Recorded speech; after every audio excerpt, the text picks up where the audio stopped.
Salamat sa maikling panalangin. Thank you very much for the introduction ng ating evangelist na si Ramon. Isang opisyal po ng BCA, ng Victory Chapel po ng Robinson. At ako naman po ay ang inyong lingkod na si Elmar, isa pong tinatawag na evangelist, pastor, at isa pong matagal ng diakono. Ngayon ay magkakaroon ng mensahe. Nandito kami sa lugar na ito upang ibigay ang mga maiksing paalala ng ating mahal na Panginoon. At gusto kong i-review sa bawat isa. Noong Marso, katapusan ng Marso, bago mag-Mayo, ang Lord ay nagpakita sa akin ng pangitain habang ako ay nagme-mensahe diyan sa lugar ng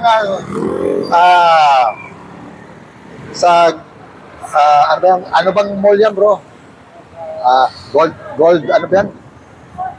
Yung mall nasa kabila, anong mall yan? Pure Gold. Biro mo, Pure Gold. So, pangalan pa lang, mayaman na. Pure Gold. Habang naninisahe ko dyan, nakakita ko ng mga pangitain na ang Negros, nagkaroon ng madidilim na pangitain. Nakita ko sa buong paligid ng Negros. Na ang Negros tatamaan ng matinding pagbaha. At hindi ko naman alam kung kailan mangyayari yun. Kasabay din noon, nakita ko ang Cebu na magkakaroon ng lindol.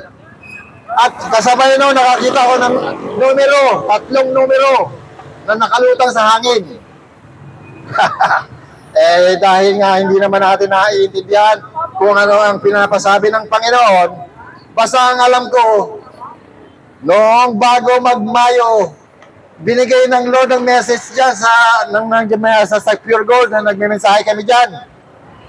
Nalilindulin ang Cebu. Ayan. At sa madaling sabi, hindi ko maintindihan kung anong ibig sabihin ng tatlong letra na nakita ko. Kaya ipinapahayag ko na lang na magkakaroon ng lindol sa Cebu. At ngayon nga Agosto, paglipas na 3 buwan, nagkaroon ng lindol sa Cebu. Ako'y paulit-ulit nagme-mensahe dito, wala namang pumapansin sa akin dito. Pero nung naglindol, ang mga tao tumawag sa Diyos. Gusto ko ba maglindol? Sino ang nagpalindol? Ang anghel ng Diyos. Yan. Sapagat nasusulat ng ang Kristo ay nabuhay magmuli, nagpadala ng isang anghel upang tanggalin ang bato na 2 tonelada ang bigat. At pagbaba ng anghel na yon galing sa kalangitan, lumindol. Ganong kakalakas yung bagsak ng anghel na yon. So ang nagpapalindol, hindi yung mga scientist na sinasabi nila na ang tinatawag na tectonic plate ay gumagalaw-galaw. Ay kung talagang yuyug-yugin ng isang anghel, ang tectonic plate, maglilindol talaga. Kaya gusto ko malaman ninyo na tayong nabubuhay sa lugar na ito, sa lahat ng lugar ng Pilipinas, sa lahat ng dako ng mundo, tayo ay isang mga pasahero lamang, katulad ng mga pasahero na to. Yan, tumatakbo ang ating earth na mabilis. Tumatakbo sa kalawakan, hindi mo alam. Pasahero ka lang dito sa earth. Pare-parehas tayong pasahero. Bakit? Mahigit kalahating milyon kilometro bawat oras ang takbo natin sa kalawakan. Diyan sa open space ng galaxy. Hindi nyo ba alam yan? Nakakalimutan natin ang Diyos. Nang Diyos ang nag-iingat sa ating lahat. Yan. Akala ng iba sa kanilang sarili, sa kanilang lakas, ay sila ay umaasa lamang. Nagkakamali kayo. Sapagat ang China, ang lakas-lakas na bansa, Sinabi ng Diyos na i-devastate niya nung second month pa ng February, sa February na yun. Sinabi ng Lord na i-devastate niya ang China. Mula noon hanggang ngayon, hindi na tumigil ang baha, hindi na tumigil ang kapinsalaan sa China.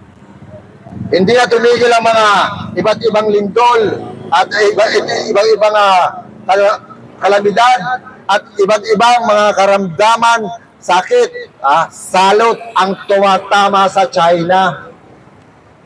Akala niyo ba makakalakad kayo ng libre ngayon kung ang China hindi dinivestate ng Lord?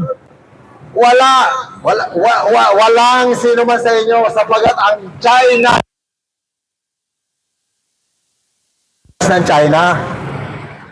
Subalit dahil sa pag-devastate ng Lord sa China, ang China hanggang ngayon naghihikaos. Nagpipilit umahon. Kahit sila pa ngayon ang may matitindi ng AI at saka mga robotic. Yan.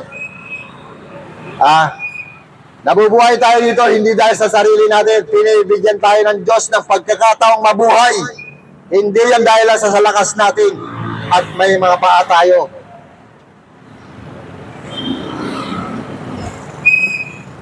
Kaya ang mensaheng to ay papaalala sapagat ang China dahil walang Diyos, i-devastate ng Lord ng halos 2 taon. Yan po ang prophetic. Kaya tayo, tinatawag na mag-i-enjoy tayo dahil hindi tayo pwedeng galawin ng China. Dahil ang Lord ang mag-devastate sa China. Yan po. At ang China lang ba ang di-devastate ng Lord? Ang sabi ng Lord, lahat ng kakampi sa China, lahat ng sasama sa China, madadamay sa devastation. Kaya bantayan ninyo yan. Kaya yung mga karating lugar natin, mga karamihan mga non-Christians, mga most of them are other religion, hindi makakaaho ng mga yan. Sapagkat yun ang sabi ng Lord. Ang kakampi sa China, ang sasama sa China, i-devastate ng Lord altogether. Yan po. So kung tayo, hindi natin iintindihin ang babala ng Panginoon, baka madamay tayo, mapasama tayo sa China. Sapagat ngayon personal na ang approach ng Diyos sa bawat isa. Hindi na yung parang pinipili. Ang bawat isa ngayon personal ang approach ng Diyos. Bawat isa. Kaya huwag nyo sabihin, hindi kayo kasama. Yan ang babala ko sa inyo. Ayaw nyo sabihin, malakas kayo. Dahil sa mga susunod pang panahon, magkaroon ng kaguluhan na matindi. Wala ng kapayapaan, mawawala ang kapayapaan. Bakit? Sapagkat ang nangyayari sa bayan natin na tinatawag na nagsisimula into anarchy, yan po ang magkakagulo. Walang gera sa Pilipinas. Gera na mapapalaban tayo sa China, hindi po mangyayari yan. Kahit na nagigirian ng mga barko ng Pilipino at saka Chinese. It won't happen. It will never happen. Kasi ang Diyos, pinoprotektahan niya yung tinatawag na mass land of the Philippines. But not individual. Kailangan ang bawat isa ngayon ay magkaroon ng personal na relasyon sa Diyos. Bakit personal? Bakit hindi na lang yung asawa ko na lang ang manalangin para sa akin? Ngayon, dahil asawa mo yan, pwede yun. Yun ang tinatawag na kasama sa grasya na sinasabi ng Biblia. Kung ang asawa ay isang mananalangin o ang asawa ay isang makadiyos, nagbibigay ka ba sa akin o nanghihingi ka? Salamat sa Panginoon. Makinig ka. Ang ibibigay ko sa iyo paliwanag, mas mahalaga pa sa 25. Ngayon, balik tayo.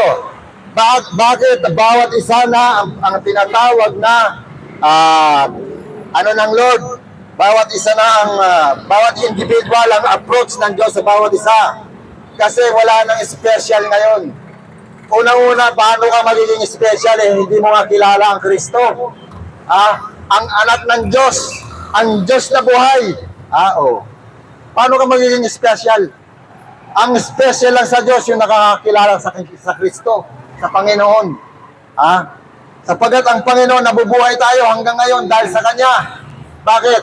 Siya ang may-ari ng lahat ng bagay, ng lahat ng elemento, hangin, lupa, tubig, dagat, mga biological creation, mga hayop, mga puno. Yan si Jesus Christ, siya may-ari niyan. Pero napapawalang sa isay, kumbaga sa ano lang si Jesus Christ, yung nasi-set aside. Hindi nakikilala ng bawat tao si Jesus Christ. Bakit Jesus Christ? Kasi yun ang pangalan binigay ng Diyos na ang Kristo bumaba sa lupa. Jesus Christ. At Jesus Christ, bakit Christ? Bakit may kasamang Christ? Kasi yung Christ, ibig sabihin niya, Messiah. Ang equivalent niyan, Diyos. Yun ang equivalent niyan. Kaya si Jesus Christ ay Diyos. Bakit ko sasabihin?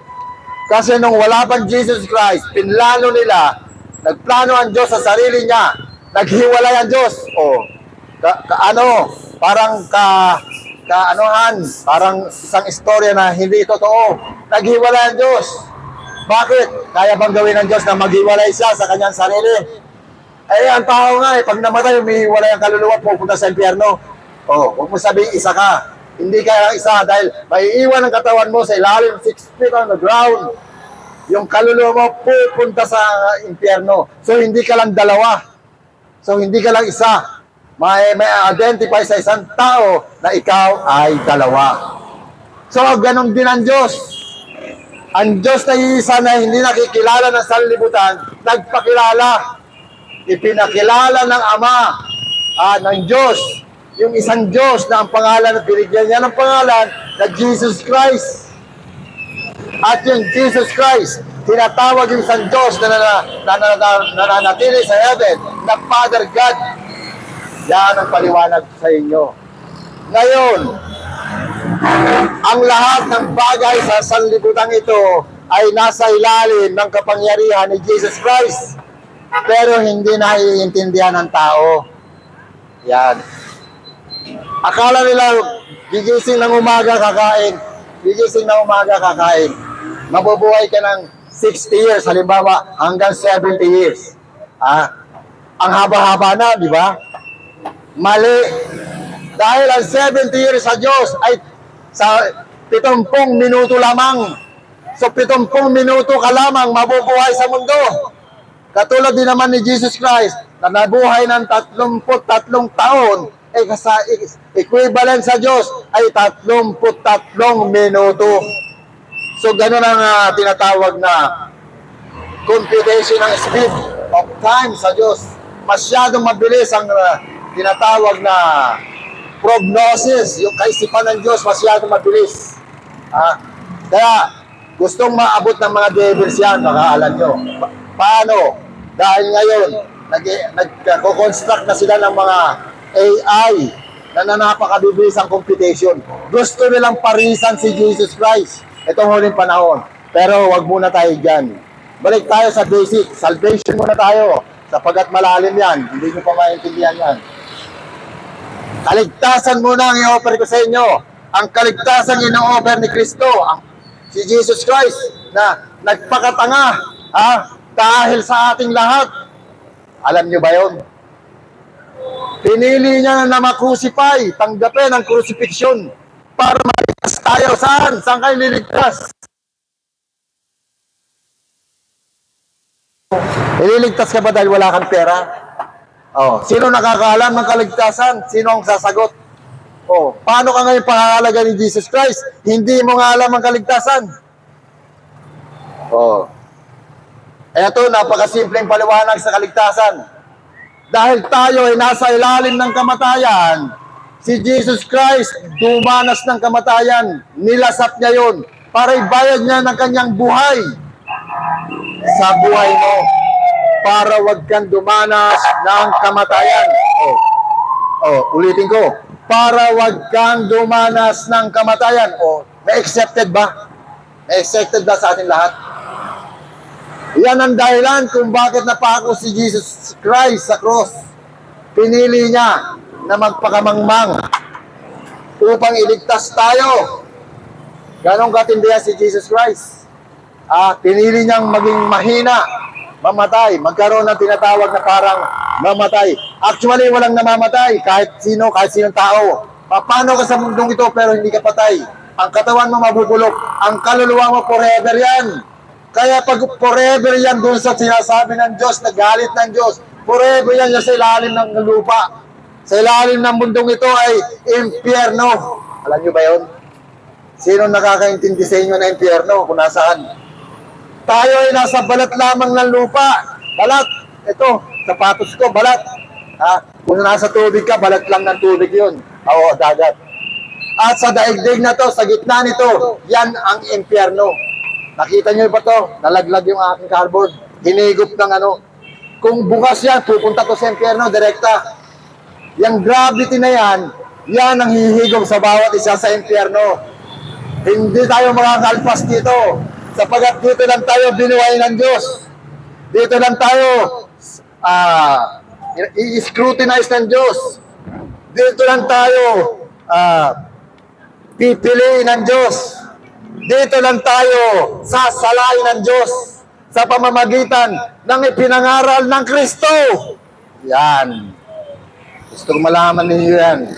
Pinaghirapan ng Kristo ipangaral. Ang kaligtasan. Pinapangaral sa inyo. Napangaral sa lahat. Oh. Yan.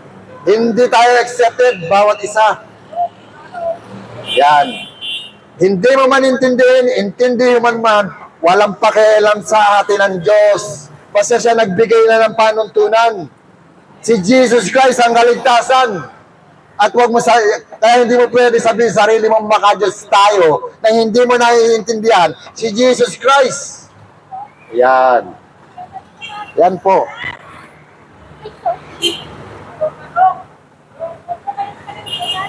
At magsabihin ng sino man ngayon dahil sabi sa espiritu ko nung nag-message ako last week lang, itong weekend lang, wala na accepted ngayon. Lahat ngayon walang i-spare ang Lord. Lahat isi-shaken. Ngayon, dumanas na tayo ng mga shaking. May susunod. Ano yung susunod? Ito, bantayan ninyo. Sa December, Third World War na. Madadamay ba tayong Pilipino sa mga Third World War? Magandang news. Hindi po tayo madadamay. Sapagat ang Pilipina, ang China, dinedevastate niya ng Lord ng halos 2 taon. Kaya hindi sila basta-basta makakaagapal. Madedevastate sila ng tuloy-tuloy. Tignan nyo sa mga cellphone ninyo.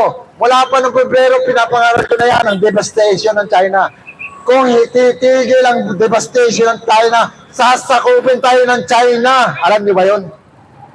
Siyempre, lalaban ng Amerika. Anong mangyayari? Ay matutulad tayo sa Russia at saka Ukraine. May kapayapaan ba tayo? Magpasalamat tayo sa Diyos. Patuloy kayo nagmamaneho. Patuloy kayong bumabiyahe. Patuloy kayo nagbubusiness. Hindi tayo binabagabag ba ng Diyos ang tao ngayon sa mga Pilipino para lang i-set back, i-heads up ang mga Pilipino. Para magkaroon ng paalala. Yun ang dahilan kaya kami nandito ngayon. Ayan. Ano pa nga mensahe ng Lord na pinagkaloob sa aking espiritu? Yun nga. Dahil magkakaroon ng tinatawag na Third World Wars by December, mahahatak ang Pilipinas into Civil War. By February, mararanasan natin ang Civil War. Yung tinatawag na corruption na yan, magiging stone yan. Mga steps para sa tinatawag maluluto ng demons na tinatawag na internal strife ng Pilipino. Libre ka ba? Ewan ko lang kung malilibre ka dyan. Di ba? Ngayon, parang ang mga naka-uniform, parang mga naka-uniforme talagang, kumbaga sa ano, parang primary, special sila. Pero sa panahon na yan, hindi na mangyari yun. Dahil ang gera, hindi naman barilan na, hindi rin tinatawag na boxing. Drone war na po tayo. Kung sino ang maraming drone, panalo yan. Sino ba ang maraming drone? Hindi ba ang China? Kaya dyan, sa panahon na yan, mag-ingat na tayo. Bagamat ang China, dinedevastate ng load. Pero yung kanilang manufacturing ng mga warfare, hindi pinapatigil ng load para makasupply ang China sa buong mundo para magsimula ang World War. Yan. Ayaw natin ang tinatawag na gulo. Subalit, ang Diyos ang gumagawa ng bagat bagay, ng tribulation. Ang Diyos po ang nagkakathanyan. Inililigtas lang tayo ni Jesus Christ. Sapagkat si Jesus Christ, noong siya ay nakapako sa cross, alam niyo ba na napakaraming angels na nakatunghay kay Jesus Christ? Alam niyo ba kung ilan ang bilang ng mga angel na tumutunghay? Sinasabi niya, 12 legion. Alam niyo ba ang 12 legion? Ito ay katumbas ng 72,000 na angels. Isang angels lang kaya yanigin ang buong paligid natin. 72 angels ang nagmamarakulyo dahil si Jesus Christ mapapako sa cross ang kanilang King of Kings. Yan. Ang kanilang Creator. Dahil si Jesus Christ ang Creator ng angels. Ayan. Nakikita nila na naghihirap si Jesus Christ sa panahon na yun. Kaya ang tinatawag na araw sa panahon na yun, mula sa katanghalian tapat hanggang alas 3, nagdilim, nawala ang liwanag. Hindi nagkaka-eclipse ng ganong kahaba. Ang eclipse 30 minutes lang. Dahil ang mga angels galit, yumayanig ang buong paligid. Dahil si Jesus Christ nakapako sa cross. Yan. Gusto ko malaman ninyo na ang angel naghihinagpis no si Jesus Christ. Mapako sa cross. Pinili ng Diyos na mabuhay ang tao. Dahil sa panahon na yun, kung sumig na si Jesus Christ ng ganyan, ubos, hindi na tayo mabubuhay ngayon. Gusto ko malaman ninyo. Pero si Jesus Christ, tiniis niya ang kapaghatian.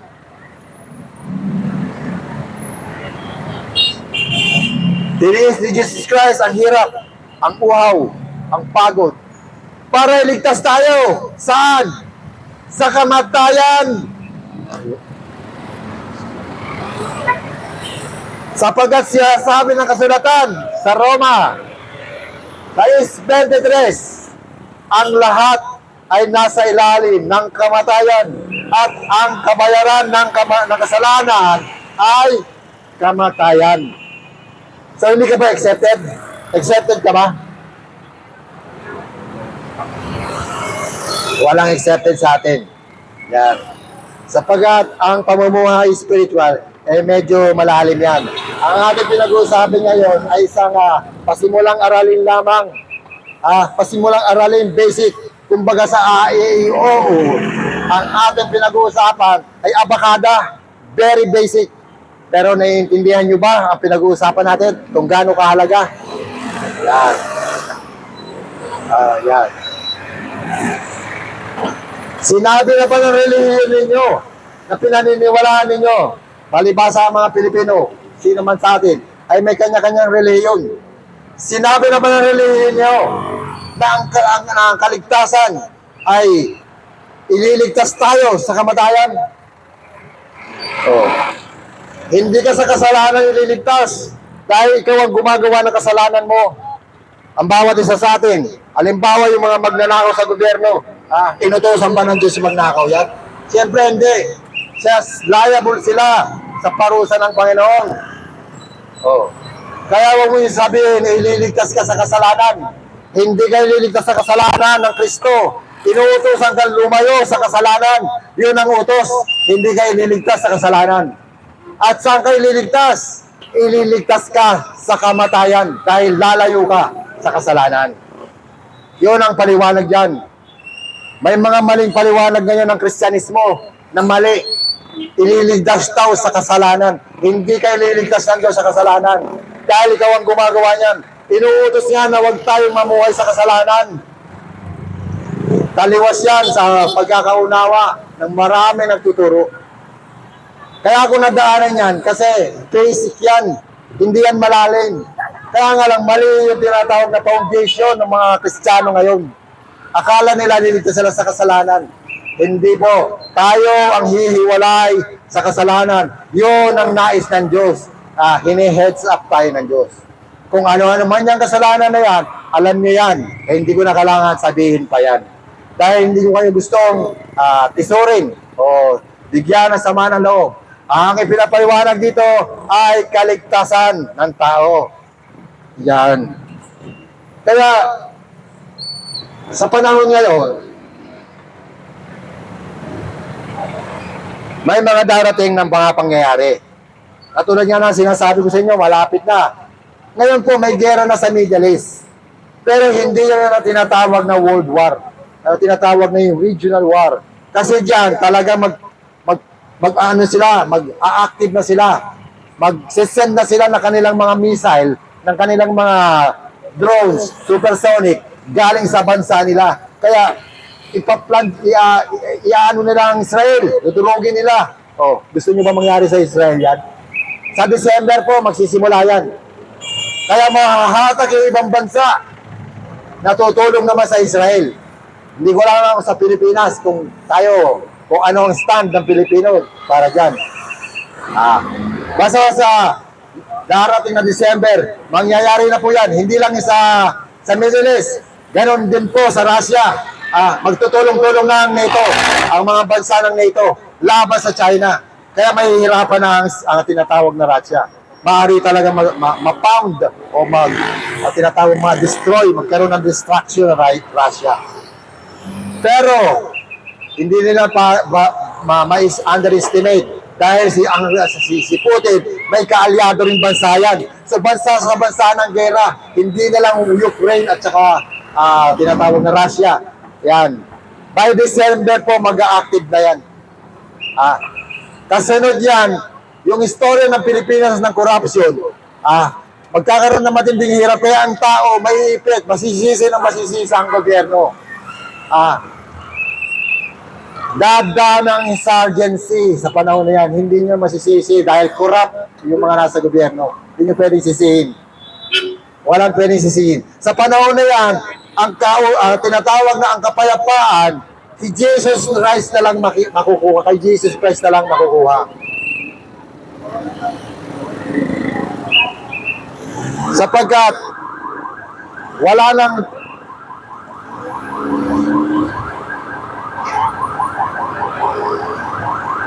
nang ipinapromise na pagpapala sa panahon niyan kundi kapayapaan at saka mga miracles. Diyan lalabas ang mga miracles na pinapromise ni Jesus Christ. Kung paano si Jesus Christ gumawa ng mga tinapay sa panahon na yan, ang mananampalataya sa Diyos magkakaroon ng ganyang provision. Kasi magkakaroon ng scarcity. Alam niyo ba yung scarcity? Yung kakulangan. Yan. Magkakaroon ng kakulangan dahil sa tinatawag na restriction sa galaw sa bawat lugar. Sa bawat lugar. Sapagat hindi sigurado ang Amerika na hindi tutulong yung mga kapitbahay na bansa ng China kontra sa China. Sa aking espiritu, sila ay tutulong sa China para matalo ang Amerika. Yan po. Tayo mga Pilipino maka-Amerika, pero hindi lang ang ibang mga bansa hindi maka-Amerika.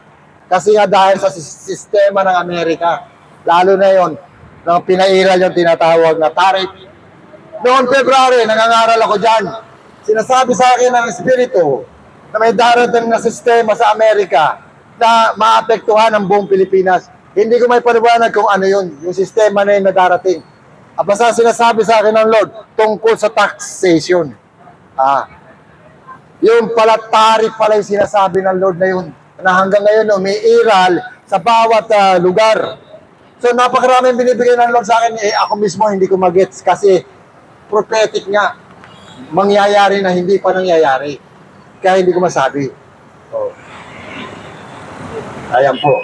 Nakaraan lang sinabi ko, noong August, may mga presidenteng mamamatay. Akala ko dito sa Pilipinas. Hindi pa nagkakaroon, hindi pa nabubunyag ang mga sikreto nitong mga hunghang na mga DPWH.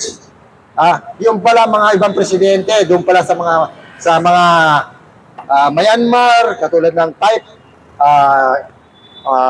sa Houthi, yung tinira ng Israel, yung president ng Houthi, at saka yung Hamas, tinira ng mga Israel doon sa Qatar. Yun pala yung prophetic na yun. Hindi ko lang, akala ko dito sa Pilipinas. Pero paglipas ng 2 linggo, umatake na, nagkaroon na ng bulgaran dito. Dahil nga sinasabi ng Lord, ma-uncover ang mga secret ng mga leaders. Kaya akala ko sa ibang bansa lang. Kasi doon nangyari nga. Yung pala dito sa Pilipinas, yun pala, napaka-exing word ng Lord sa akin. Sinasabi sa spirit ko na ma-uncover ang mga secret ng mga leaders. Yung pala, yun na yan. Sunod-sunod na pala. Kaya karugtong ng prophecy na yan, bantayan ninyo by second month ng year na to, magkakaroon na ng personalan, magkakaroon tayo ng anarchy, hihiwalay ang Mindanao sa Pilipinas. Dahil sa tinatawag na corruption, yung tinatawag na hindi ko alam yung wala akong kinalaman kung ano mga barangay o sino man. Sinasabi ko ito prophetic dahil ang mga tinatawag na mawawala ng trust sa bawat isa. Mawawala ng, magkakrumble ang government natin, magkakaroon ng anarchy pag hindi na solusyonan. Kaya, andito tayo ngayon na nag-preach na para ang bawat isa alam nila ano mang dapat nilang ipanalangin. Kasi, ang Diyos pwedeng baguhin ang kasaysayan. Bakit pwedeng baguhin ng Diyos ang kasaysayan? Nagbibigay ako ng example sa inyo sa bawat isa.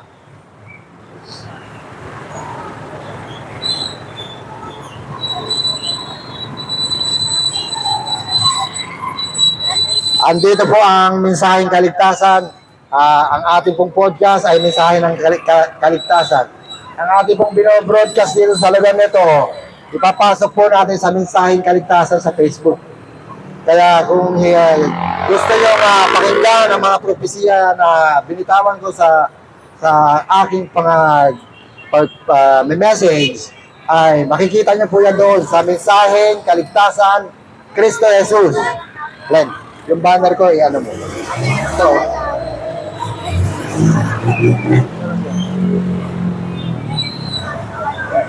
ngayon, ipapaliwanag ko sa inyo kung bakit kayang baguhin ng Diyos ang kasaysayan.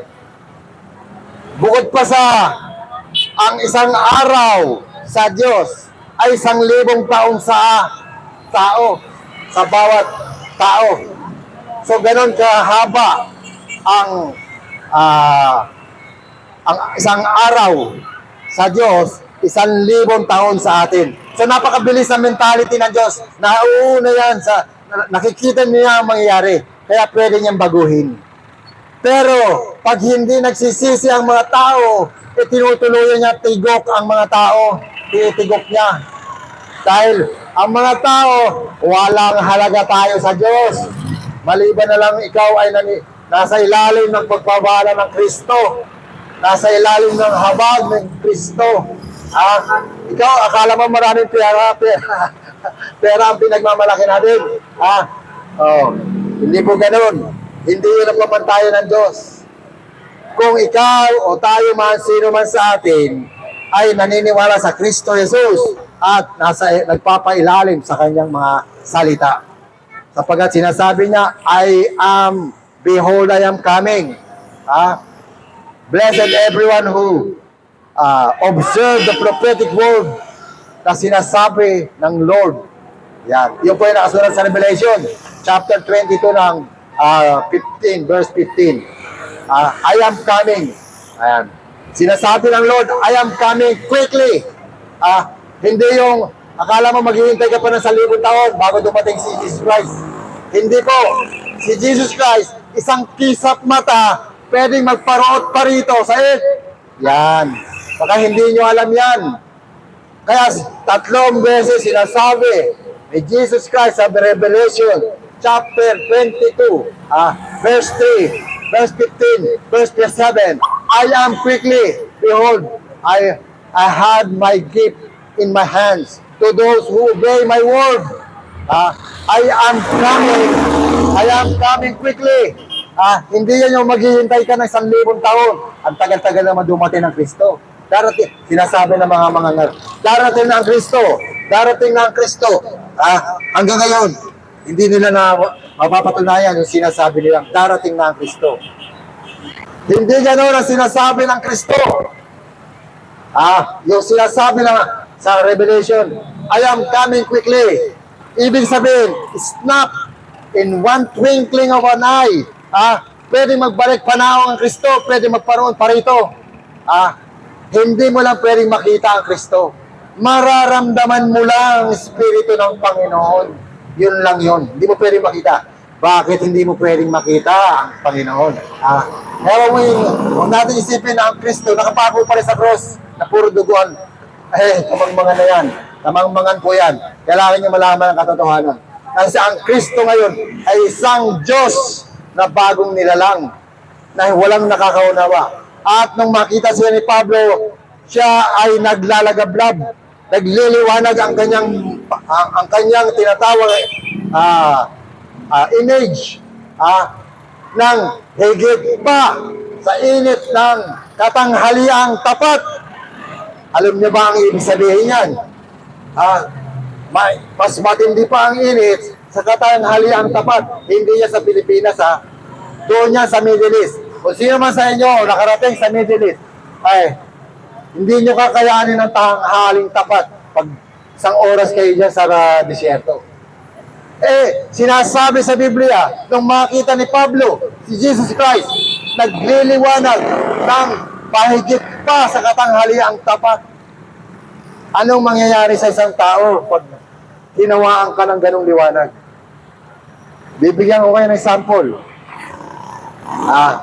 Yung liwanag ni Jesus Christ, kinukumpara yun dahil wala nang pwede ikumpara na gamma rays, X-rays, laser beam, at saka mga UV rays. Wala namang ganun dati. Ang alam lang tao kung gano'ng kainit, yung araw, wala namang ibang mainit pa kundi yung araw. Pero kung ating uunawain sa panahon natin ngayon, yung liwanag ni Jesus Christ ay consuming fire. Kukulo ang dugo mo sa 1 minuto, hihimatayin ka. Parang X-ray. Kaya hindi natin pwedeng makita si Jesus Christ. Kaya huwag niyo isipin si Jesus Christ ay isang bato pa rin na nakapako sa cross. Kamangmangan po yan. Dahil si Jesus Christ matagal lang nabuhay magmuli. O 2 araw na sa Diyos. So ngayon, nakita niyo ba kung gaano ka-powerful si Jesus Christ? Ayon doon sa mga pahina na hindi naiintindihan ng mga mangangaral ngayon. Binabasa lang nila hindi na nila ina-apply kung anong meron ng technology ngayon. Si Jesus Christ ay parang radioactive na hindi ka pwedeng lumapit kasi magkukulaps ka. Para kang bangkay kang lalapag. Kaya hindi natin pwedeng makita si Jesus Christ. Ayan. Anghel nga hindi pwedeng makita dahil ganun nga rin kahit anghel ang makita mo, mauubos ang lakas mo. Parang tinatawag na X-ray, o tinatawag na radioactive. Alam niyo ba yung radioactive? O, hindi niyo alam niya kasi yan yung mga ginagamit sa mga nuclear war. Ang gagamitin sa nuclear war, mga radioactive. Yung mga pang-X-ray. Ganun po yan.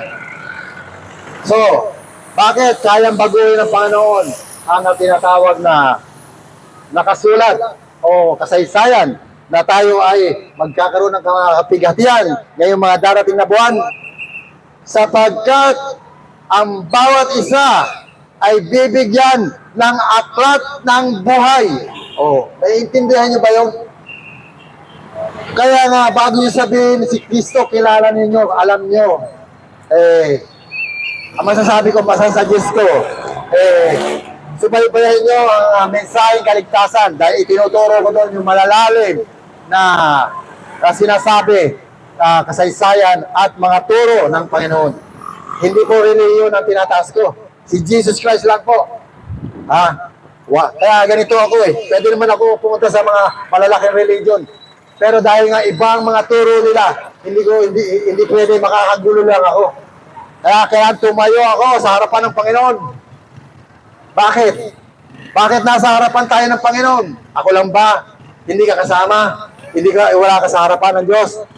Oo, dahil kung hindi ka kasama, nasa kadiliman ka. Nasa aklat ka ng kadiliman. Ayan. Totoo yan. Pag hindi ka kasama sa aklat ng buhay, kasama ka sa aklat ng kamatayan.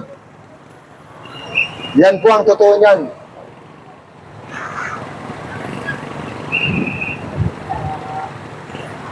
Ano po ang aklat ng buhay?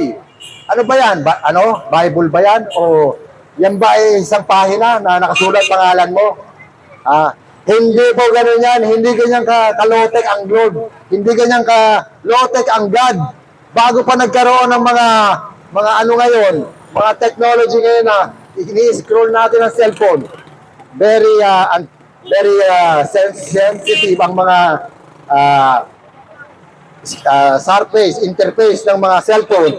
Ang God noon pa, naka-3D na. Alam niyo ba yung 3D? Kung ano man ang nakikita ng Lord sa heaven, naka-3D. Hindi 2D. O hindi black and white. Hindi nakasulat ang pangalan mo doon ng ballpen. Ibig sabihin noon, naka-video ka doon. Kung umaapa ka ng kaliwat kanan, recorded ang buhay ng bawat isa. Gusto ko malaman ninyo, kaya ka nga mahatulan sa impyerno dahil naka-record ang buhay mo. Hindi lang ako, lahat tayo. So kung 1 billion tayo dito, 1 billion may sarili tayong personal na buhay doon na naka-record kung saan si Jesus Christ ang nakakasiwa. Pinapakasiwa niya sa mga anghel. Kaya mula doon sa aklat ng buhay, na sa pahina mo, doon sa aklat ng buhay, mula doon lalabas si Jesus Christ sa tabi mo. Teleport, one click, in a twinkling of an eye. Kaya huwag mo sabihin, si Jesus Christ, hihintayin mo pa na 1 taon, ng 2 taon. Wow, 50 years, 2 years. Ora mismo, pagpikit ng mata mo, si Jesus Christ, kung gusto pumunta sa tabi mo, para iligtas ka, ang dyan si Jesus Christ. Dahil may aklat ka ng buhay doon. Real time. Alam niyo ba yung real time? Kung paano ngayon umaandar ang kasalan to nasa harapan ko, meron akong sariling mundo doon. Na ako mismo, tinutunghayan ng mga anghel. Yan ang bawat isa sa atin. Tandaan niyo. Special sana kayo kung alam niyo si Jesus Christ. Yan ang dahilan kaya ako nangangaral para sabihin sa inyo na special sana kayo. Sana. Pero pag hindi nyo kilala si Jesus Christ, ang kalaliman ng Kristo, masasayang ang ino-offer sa inyo ng Diyos. Saan kayo mapupunta? Nakahanda na nga yung tinatawag na kapigatian, hinanda na ng Diyos, matagal na. Yung ilalim ng lupa niya, nandiyan dyan ang impyerno. Ayan. Sa ibabaw lang tayo ng lupa, balat mismo. Ay, nakalutang lang tayo, nakalutang tayo sa mundong ito. Tumatakbo lang na mabilis. Hindi nyo nararamdaman. Dahil yung gravity na yan, sapat yan para ingatan tayo ng Diyos. Pero yung gravity na rin na yan ang hahatak sa kaluluwa mo, sa ilalim ng kailaliman ng lupa. Doon sa impyerno na yan. Kaya huwag niyo sabihin na, asan ang impyerno? May impyerno ba? Matagal ko na hindi katangahan ko yan. Ang Biblia nagsasabi, hindi ka ba pinapanganak, ang impyerno, nakahanda na para sa'yo. Dahil hindi mo niintindi. Dahil hindi mo pinapangalagahan ang kaligtasang ino-offer ng Kristo. Ayan po. Dahil kung gusto tayo ihagis ng Diyos kung saan himpapawid, bumilis na lang iikot ang mundo ng ilang segundo, microseconds. Magwagil lang tayo palayo sa araw. Mag-yelo tayong lahat. Lumapit na lang tayo ng konti. Mag-aapoy tayong lahat. Isipin nyo kung gaano iniingatan ng Diyos ang sanglibutan. Sapagat dito tayo sasalain. Kumbaga sa screen, dito tayo ini-screen.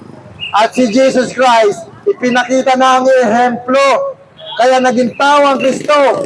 Siya mismo ang ehemplo. At bukod pa siya ang mismo inalay. Inalay niya ang buhay niya upang bayaran niya na huwag kang mapunta doon sa kailaliman. Siya ang dumanas ng kamatayan para ikaw magpunta sa langit. Ngayon, kung ayaw mo, what's up? Hintayin na lang ninyo. Sapagat, ang sinabi ko nga, ang 70 years, 70 minuto lang sa Diyos. So, ganun. Medyo mahigpit talaga ang Diyos, lalo sa panahon ngayon. Naghihigpit na ang Diyos. Personal na ang bill ng Diyos. Nandito kami para sa halip ng lindolin ng Diyos ang paligid, makapagmensahe na lang, magbigyan kayo ng paalala.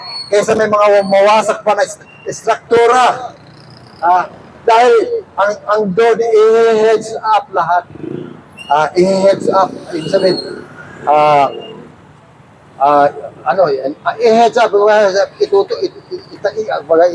Hindi ko maintindihan kung anong meaning ng heads up. Basta i-correct, kumbaga sa Tagalog. I-correct tayo ng lahat. Ang ayaw, hindi nga mahaba ang buhay mo. At makikita mo ang puot ng Diyos. Puot ng Diyos yan Dahil binaliwala niyo ang pag-ibig na ino-offer sa bawat tao, si Jesus Christ. So yun ang sinatawag na puot ng Diyos ang kanilang makakamtan. Dahil dininay nila ang kaligtasang ino-offer sa kanila. Yun ang kaligtasan.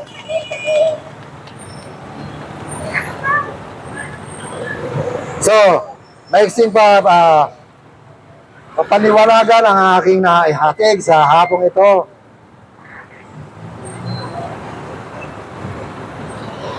At kung ang inyong mensaheng kaligtasan, nawa tayo ay nakapagbigay ng paalala, heads up, yung pala, paalala sa bawat isa na meron kang aklat ng buhay. Lahat ng galaw mo ay nakikita ka. Kung aklat man aklat ng kamatayan man ka naroon ngayon o aklat ng buhay, mamili ka. Sa aklat ng buhay, si Jesus Christ lang ang pinakapinto. Napakasimple. Paniniwalaan mo lang. Yun nga lang, kung talagang gusto mo mamuhay ng kamunduhan sa mundong ito, hindi ka para sa aklat ng buhay na yun. Ang bawat isa. Kaya heads up ang bawat isa. Tayong lahat. Hindi tayo mahalaga sa Diyos. Maliban na lang na tayo ay mamumuhay ng ayon sa gusto ng Panginoon. Sapagat ang Panginoon, naghirap na para sa atin, para iligtas tayo. Ganun po yun. Sapagat ang Israel nga mismo, nawala ng bansa, dahil binaliwala nila si Jesus Christ, binaliwala rin sila. Palaya sila. Kung paano sila pinagpapala, sila naman pinuubos ng Diyos. Di ba panahon ng Hitler? Pinagpapatay sila. 6 million Hudyo pinagpapatay.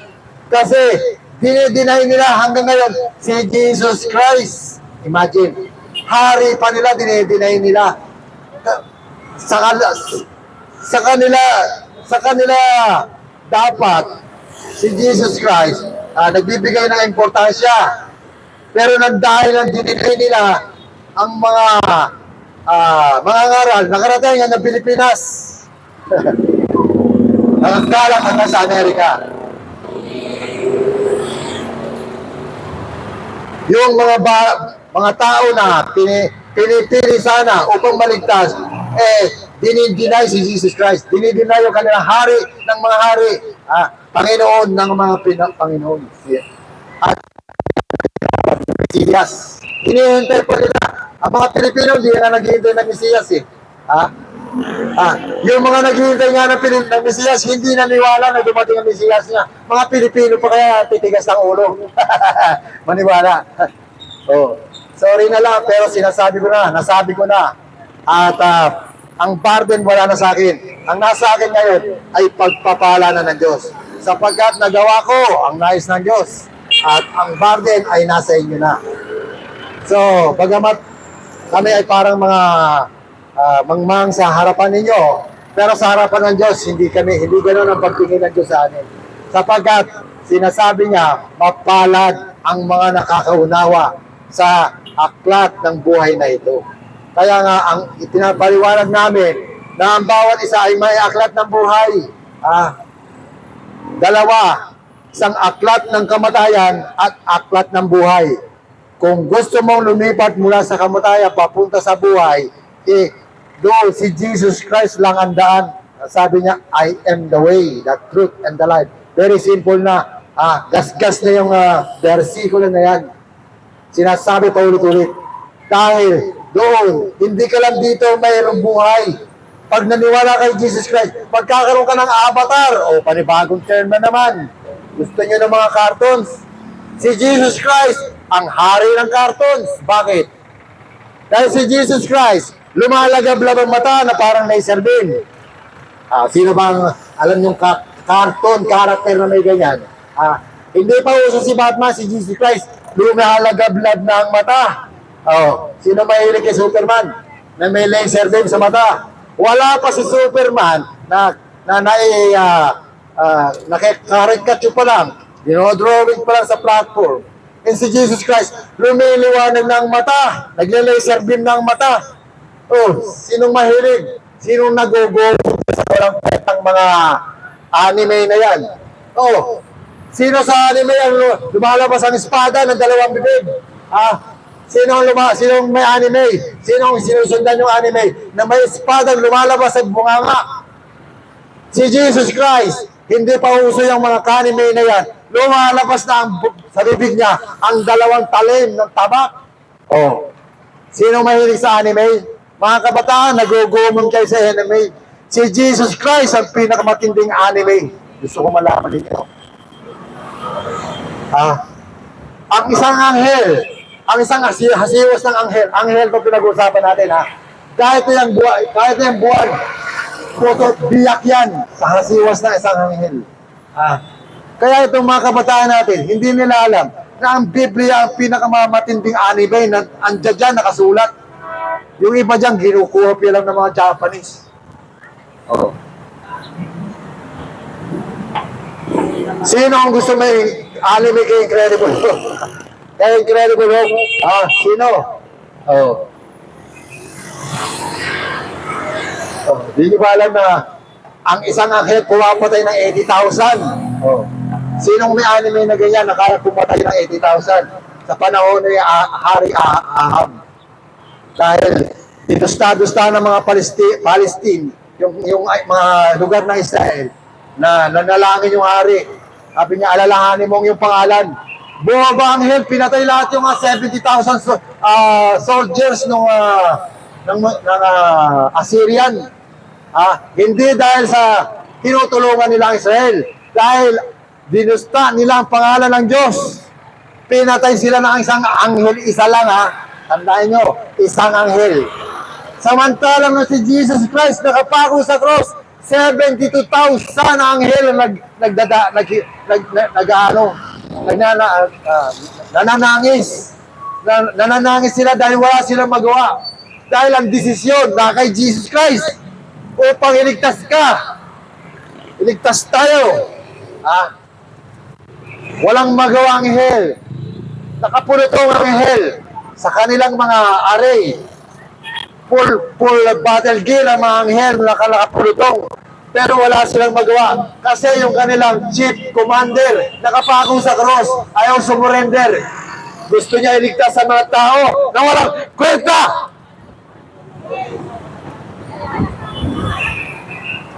Kita nyo, ako mismo sa kalooban ko, nagagalit ako. Nararamdaman ko yung galit ng mga anghel. Sa tindi ng galit ng anghel, yung loob ng templo, na may pilon na 60 feet ang taas. Ang lapad ay 30 feet. Sa galit, ang kapal noon ay 4 inches na kapal ng leather, na pinagpatong-patong na leather. Yun ang harang sa Holies of Holies at saka yung Holy Place. Doon inahandog ang mga ihahandog sa templo. Sa galit ng mga angel, pinunit ng angel yun. Mula dito hanggang ilalim. Sinong kayang pumunit nun? 4 inches ang kapal nun. 60 feet ang taas. Doon yung makikita na yung nararamdaman na kapigatian ng mga anghel. Pinaramdam nila ng human egg, bumagsak ang mga nangagipa ang mga mountain sa panahon na yun. Nagdilim ang araw. Nawala ng liwanag ang araw ng 3 oras na hindi pa nangyayari sa kasaysayan. Sapagkat ang eclipse, 30 minutes, mahaba na. Sa atin din ng anghel, wala silang magawa dahil si Jesus Christ gusto tayo iligtas. Yan. Yan ang kaligtasan na ino-offer ng Panginoon, ang buhay niya. Ibabayad niya sa buhay mo para wag ka magpunta sa impyerno. Tandaan niyo yan. Dahil itong aral na yan, hanggang sa katandaan niyo, dadalhin niyo yan. Hindi yan isang araw lang. Otherwise, mapupunta kayo sa impyerno.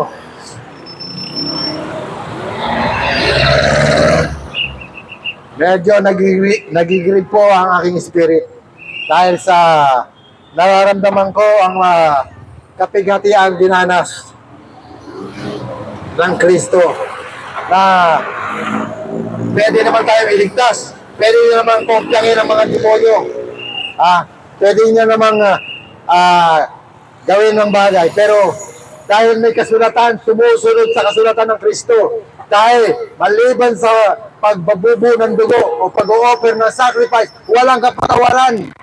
Kaya ang buhay ni Jesus Christ, buhay niya. Ang ina-offer, hindi hayop, buhay niya. Ayun. Yun ang sinasabing salvation o kaligtasan.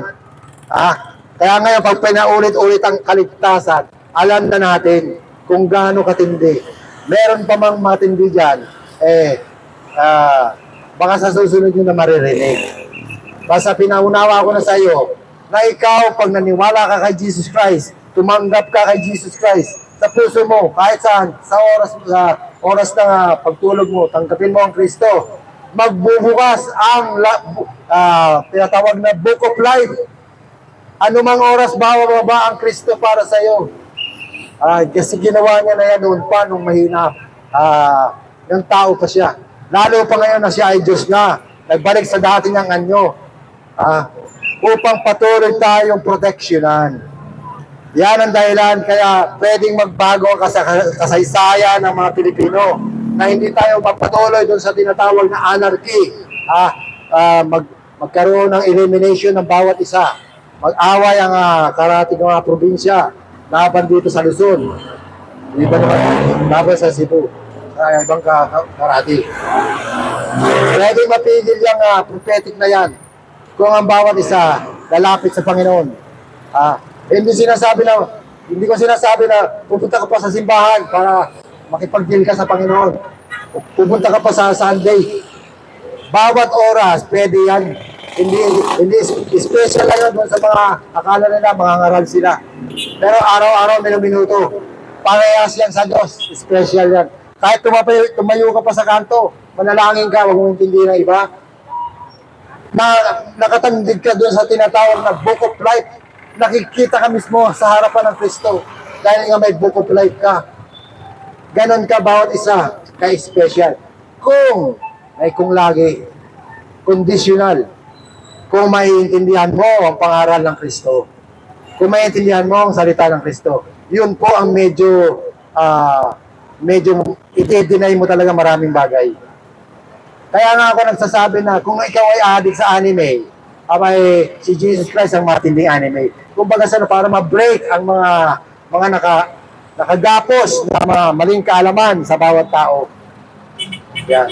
Mag-i-enjoy ka kay Jesus Christ, anumang klaseng buhay meron ka. Kapagkat Ang buhay ni Jesus Christ, swak na swak yan sa bawat buhay ng bawat isa. Ayan. O sumalan niya nga po ang pag-unawa ng Kristo at ang kanyang mga isinugo ng mga ngaral, mga apostol.